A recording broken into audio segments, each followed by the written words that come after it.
going to call this February 14th special meeting of the Methacton School Board to order. I have no gavel, so that'll have to rise for the Pledge of Allegiance. Pledge allegiance to the flag of the United States of America and to the republic for which it stands, one nation, under God, indivisible, with liberty and justice for all.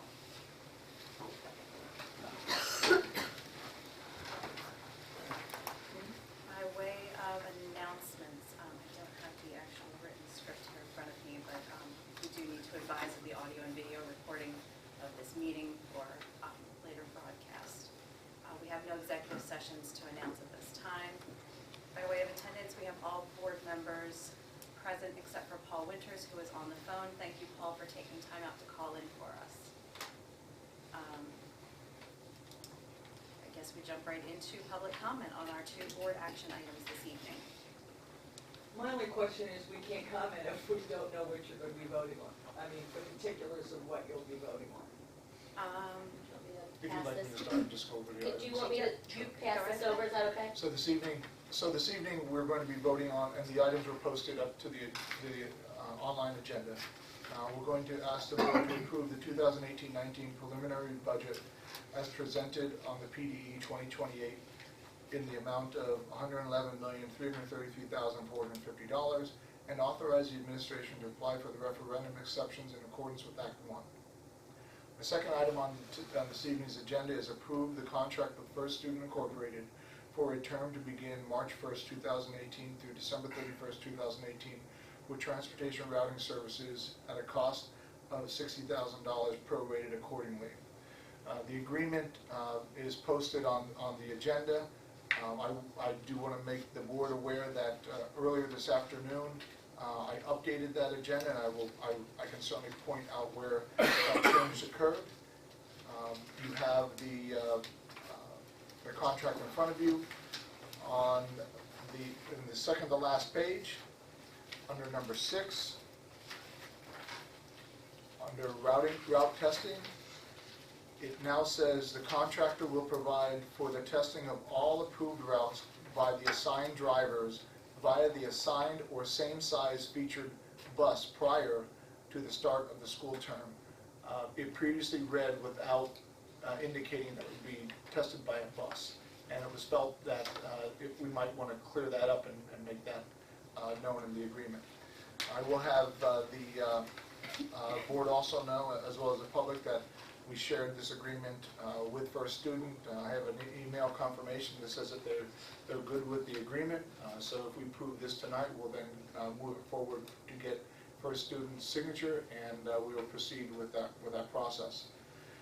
Back on to the budget.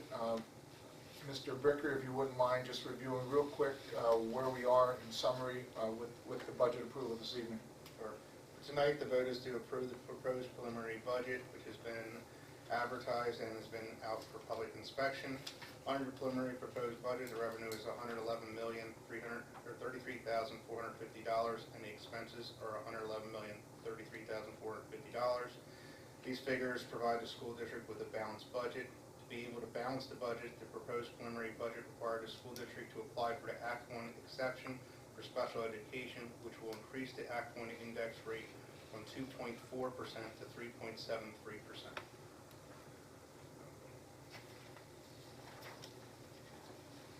So, bearing all that in mind, are there any public comments on the board action items? Are you done? Yeah, I have a few. Number one. Can you just state your name and? Yeah, Jim Mollick, Worcester. Knowing the objection I made about the way you handle your board policy, you know, the way what you have approved as your board policy, you're still going to ignore your board policy and go with the way you normally do things. Is this pertinent to one of the action items this evening? It's the way you should do your board policy and the way you handle your meeting. Okay, I believe that should be under courtesy of the floor.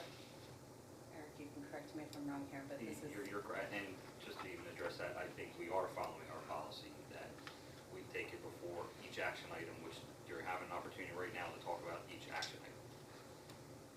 No. I know you disagree. If you want to disagree, that would be courtesy of Well- the floor. If you want to talk about the two items now, you have to talk about the two items now, so. Well, no, you know as well as I do, I was at the policy committee meeting. You're changing it, right? You're changing your board policy because of my objection. Am I right? No, As the policy stands right now, it's time for comment on the board action item. There are two items that we are voting on this evening. You If have orchestrated, comment on either of those now. you would be the time. orchestrated the changes. You authored the changes. We can talk about the changes on the courtesy of the floor. Jim, if you want to talk about these two action items, this is your 3 minutes to talk about these two things, so take, Right. And you're still gonna ignore it, because you had at least one of your board members who complies with the policy. Because I was at his meeting last night, Mr. Navarette. So he's doing it the right way. You're gonna continue to ignore it here. That's all I'm saying. Are there any other comments? Sure, on the board sure. action items? Sure, why are you going with the exemption to Act 1? What's the rationale? The rationale is in order to balance the budget as it currently stands as a proposed preliminary budget that we presented on 2 occasions to the board. This will balance the budget. I understand that. What's the rationale for it, though? What's the factual data being used to rationale the exemption, other than your ability to tax us more for other reasons? Is there an actual We rationale? Don't mean to interrupt you, but we explained in those meetings that due to our rise in special education costs, that the exception so granted under the Act 1 law provides us the opportunity to address those rising costs. And that's what we presented to the board. That is what we're recommending here this evening. And are the rising costs equal to the percentage that you're claiming? It's actually less. So the rising cost is from the forms that you use to do the analysis, has it at $1.2 million. The Act 1 exception will give us about one gross, collection rate then applies to it, gross of about $1 million. Turns into about $956,000. So If so the your collection co- rate's whole, So what you're saying is your costs are greater than the exemption? yes, You can prove that? yes. Okay. And as far as the contract goes for First Union, I was there for Per student. First Student. I was there at the 4.5-hour meeting. You were there too. Yes, I was. And the contract was discussed at the end of that meeting. Remember? Yes. You guys weren't finished discussing that contract when I was there, right? We finished the I discussion thought of the they were not. contract that evening based on its draft form presented to the committee that evening. Well, I have a tape. And remember, you were kind of blown through it.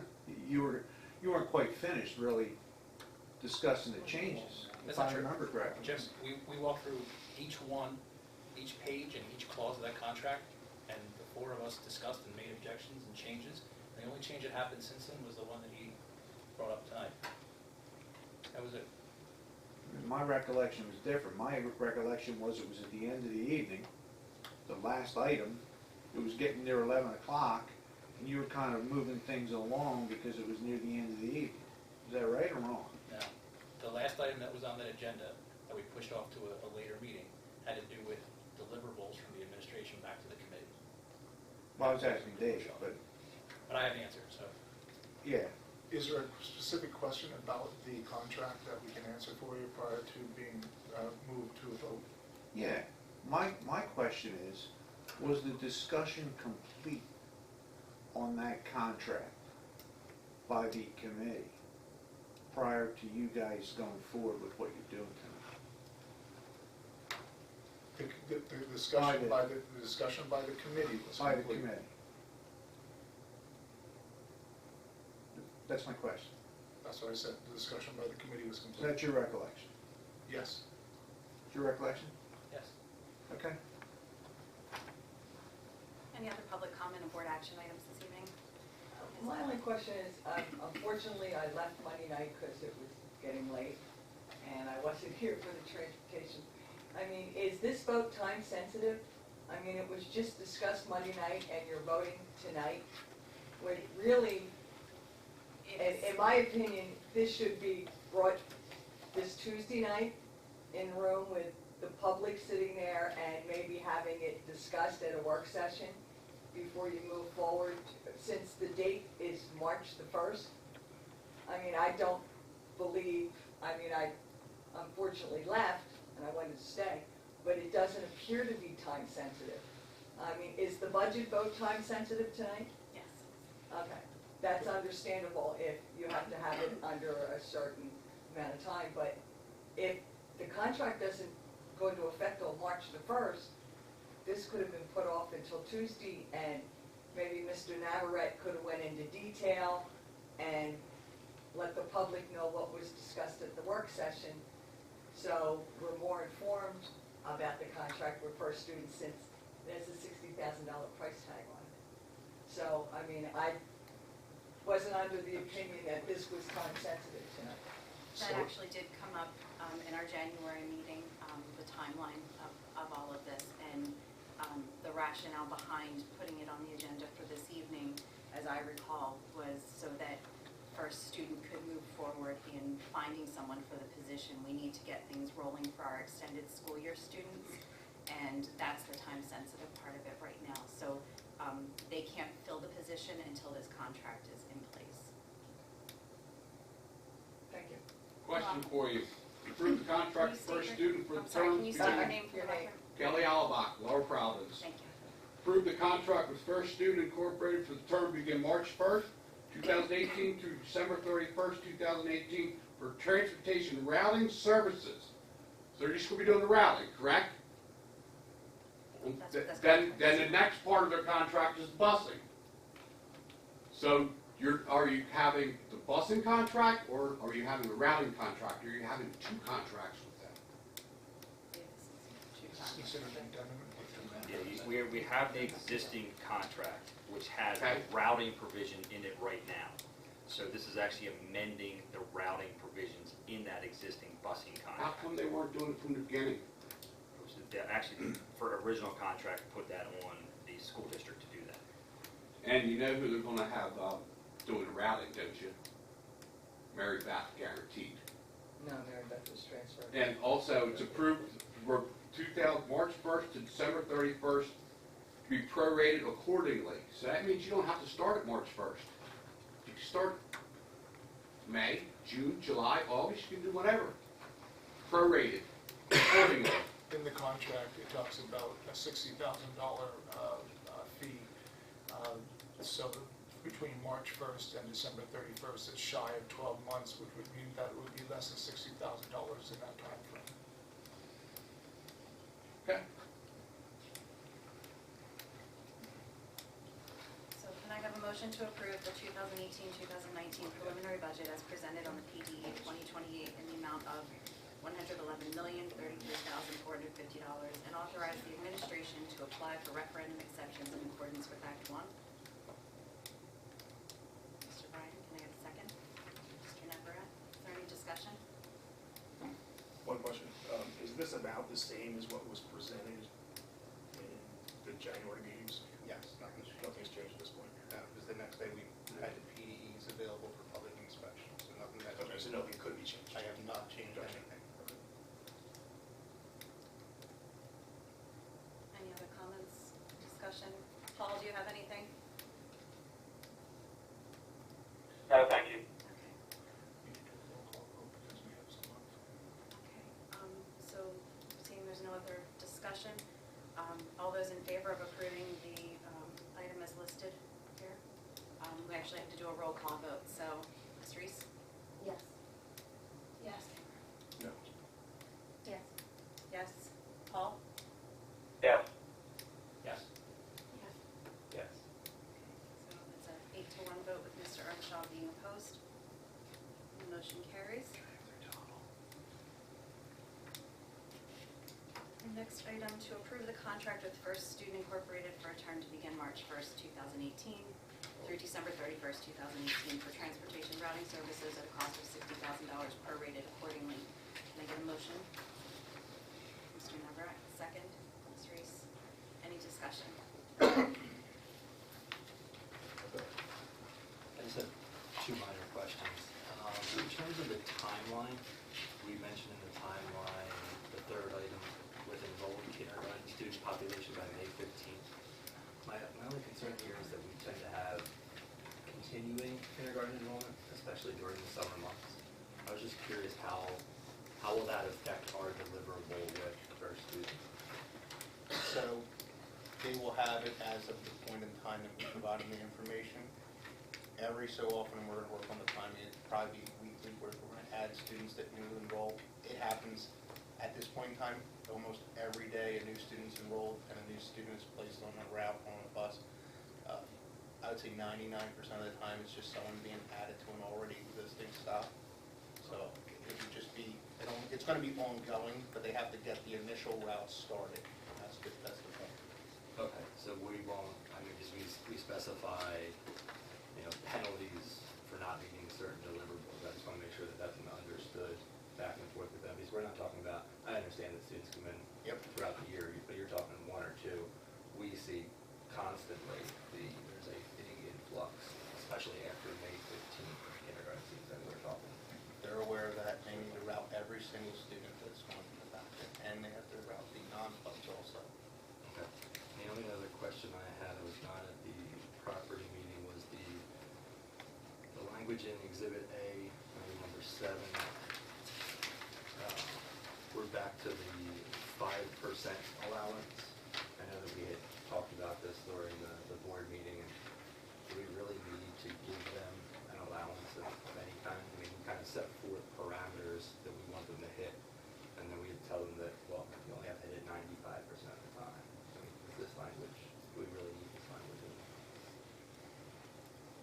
Do you talk about your discussions with them, or? Well, my part of that is, if you do a hard 50 minutes, let's just say, if it's 50 minutes and 10 seconds technically, that would be part of it.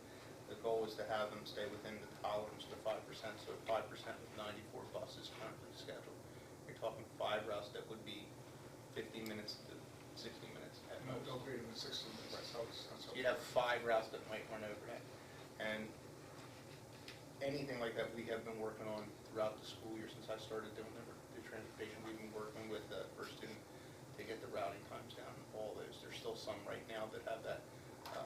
The goal is to have the AM, PM buses match, and removing a lot of the non-pub students that don't ride our buses through the Act 72 forms. That should decrease some of those different routes and allow us to do that. Also, first student is buying bigger buses, which will give us better capacity and help the routes.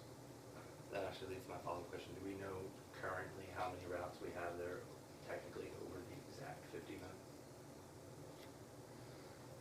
Last I did, I think, I have to go off my memory, I think it was 8. I think that was over 60. It was 8 or over 60. Over 50, I'd have to go check again. I really don't remember that number. And that includes One of our non-pubs most recent and reports, I think it was 14 that were over 50. And we maintain in this contract that there will be no increase in the number of bus routes, correct? It was set at the 94. Except if authorized by the administration. So if they come to us and say, lay out a rationale for the reason for that, we would have to, consider that. Yeah, Mike, it's my comments. So as part of the transportation committee, my goal is, one of the things we've talked about is to have all that information come back through the committee before it hits the board, right? So that there is a check on what's happening. My goal is to see every route at or under 50 minutes, and then that 5% then allows for, normal things that happen in the course of running the buses. But I think we should be able to hit that, and if we can't, then I would like it to come back before the board, at least before the committee then, to understand why or why not, before we then have to go approve the bus routes. And I've been working with their tracking software, GPS software, Zona, and getting trained on that. And Ralph and I have been talking about it. There's data that, once we get access, should be able to provide us better tracking, better answers, and better ID. lesson taking me 2 weeks to go through one day. There's reports that are in that system and data in that system that once we can get out, we can actually answer the questions in a relatively reasonable amount of time.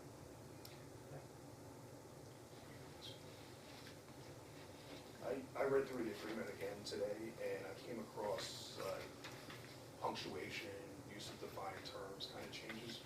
You may go through those now, and none of the changes I have change anything of substance of the contract. So I can either give that to you now or right after the meeting. I mean, it's all, like I said. So if the punctuation related changes, can they be I would do submitted? it now. Go ahead. Starting on page 1. First one's on page 4. In B. First line, initial cap, school and school district. Is that school district is a defined term?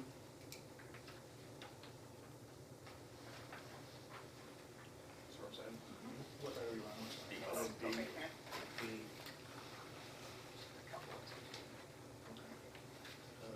And then in C, the line that starts the impacted riders, about 2/3 of the way through, need a period after riders.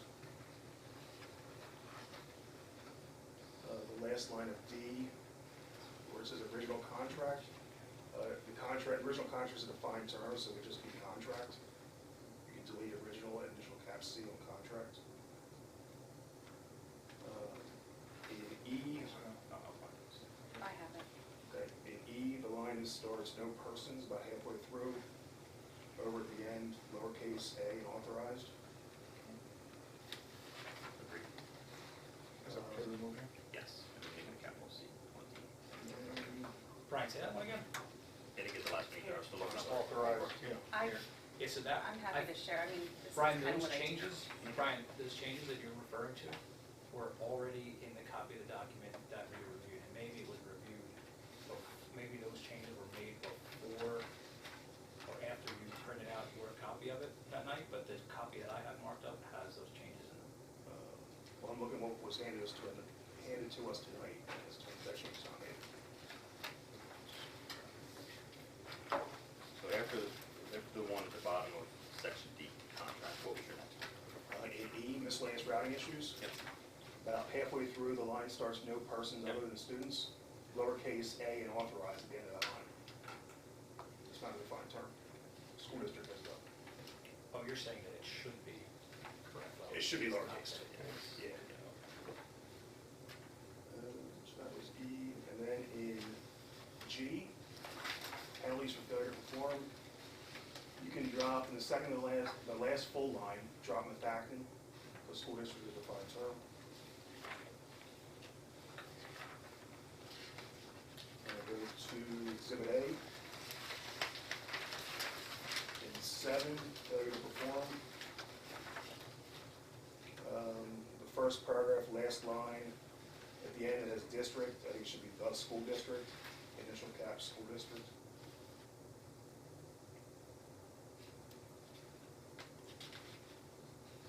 And then in the next paragraph, second line, at the end it says districts. It should be school districts, initial caps on school district, apostrophe S. Was that it? I'm sorry, it's right here. The line that starts be adjusted.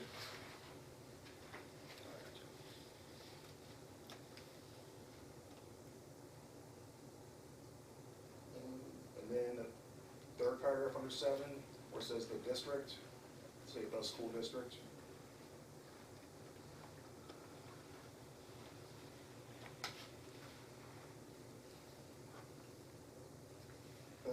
Then the last line of that page, I think penalized should be penalized.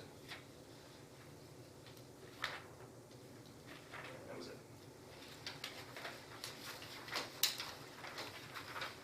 It's nice to see someone who's not me worrying about things. Did anyone else have any other questions or comments? I do have a couple of things. I wasn't sure if we should include in terms of our defined terms, when we say days, do we mean calendar days, do we mean working days? I didn't see it, and I did not go over it with a fine tooth comb. And it may not be in here, so I would have to look at the other. Okay, Full I would contract may be in there. just want to so. make sure that we specify what we mean by days. And then in the timeline, to piggyback off of what Mike was saying with the kindergarten enrollment, do we have a sense, by looking at historical data, of what percentage of our ultimate enrollment is registered by May 15th? I do not.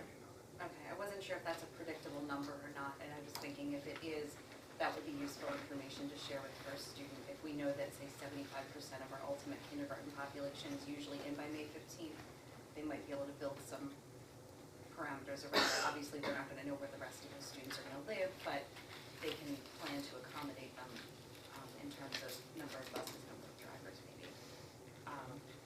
And the other question I had on the timeline was looking at the June 30th to July 7th window, where the contractor, First Student, is giving us the preliminary routes on June 30th, and we're conveying back to them any revisions July 7th. Given that that's the end of the fiscal year, given the 4th of July holiday, is that a timeline that you can live with? It's something I'll live with. Okay. We did discuss that. Okay, I just wanted to make sure. Scheduled nothing that week. Yeah, just so the board knows, when we looked at this timeline, what we worked from is getting routes in front of the board for approval as the starting point for developing the timeline, because in previous years, as you may recall, we may have been coming to you in August when everything was already distributed and we were already going. So we wanted to make sure that the timeline focused on making sure that, we got approval prior to any major actions by the contractor or by the district going forward. So that pushed us up in July, and then we took all the steps that we needed to convey and address in there. So while the window looks short, it is for that reason. All right, so if there's no further comment, Paul, do you have anything? No, thank you. Okay, didn't want to forget you. We already have our motion on the floor, so let's take a vote to approve the contract with First Student as stated here on the agenda. We'll start with you, Mike, this time with a roll call vote. Yes. Yes. Yes. Yes? Yes. Yes. Yes. Yes. Paul? Yes. Okay, so 9-0, the motion passes. And that ends our action items for this evening. This time we'll open it up for courtesy of the floor. Do that now.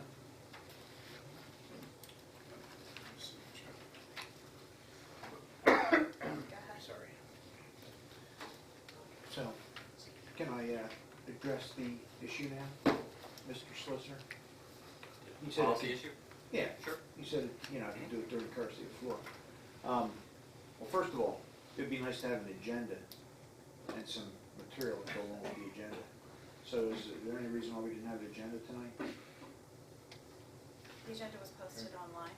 Oh, so now you'd like us to print out our own agendas, is that what you want us to do?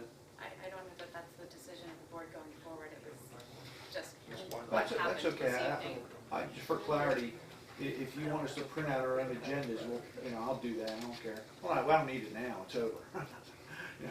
So if you want us to print out our own agendas, put something on the website, say public, print out your own agendas. And information packets too. I mean, and that was one of the things I asked about at the committee meetings. You guys had packets of information that you're referring to. It would be nice to have packets of information that you guys are referring to. So if you want us to print out our own stuff, just let us know. We'll print out our own stuff too. I mean, but the least we can do for paying $12 grand a year would be to have a packet of information. That'd be nice. When it comes to 903, you guys are changing the policy for a reason. And I saw, when I went to the policy committee meeting, I saw the solicitor's changes to the policy. So there's a reason the policy's being changed, right? We periodically review policies for a number of different reasons. Well, you know that's not the reason, so don't make it up. I'm not making anything up. I'm just saying that It there was are brought to the committee. there are a You variety know. of reasons that we review You policies. know that's not true. It was brought to the committee by the chair. It's true that there are a variety of reasons that policies could be brought for review. It was brought to the committee by the chair. Don't make it up. Okay? I'm not- And the reason I it was don't brought understand to, what you're saying I'm making up. it was brought to the committee. It wasn't, what was the reason it was brought to the committee? I was not privy Okay, well, the chair said she brought it to the committee. Okay. That's And why. that's her prerogative. And you were as the there, chair. you were at the meeting, I know. I so was you there. heard what she said. And she instructed the solicitor to make the changes. That's why. You were there at the meeting. I don't know why you're saying what you're saying. So, with all that being said, you're still not following the policy. You know, and now I have a clear understanding of how things work. Because I went to 2 policy committee meetings and actually enjoyed them. Because I got to see 2 people run a meeting. And they were enjoyable. Answered questions, pleasant, treated us with respect, no time limits. It was fun. I enjoyed myself. Then I come here and I start to get like, you know, a little bit of chest pain. You know, it's a whole different kind of environment. Now my question is, what's the penalty for a public citizen like myself who violates board policy? I understand that you have a copy of the policy, so I would suggest that you look at that. Well, I get tossed out of the room, or whatever. What's the penalty for you violating board policy? It would be stated in the board policy. No, it's not. Can somebody tell me, Mr. Solicitor, what's the penalty for a board member for violating board policy? You have to bring some type of complaint or something like that, but I don't believe they are violating their policy. Well, you're wrong. I hate to tell you. I don't think you know what you're talking about. Right? Because you're changing the policy, right?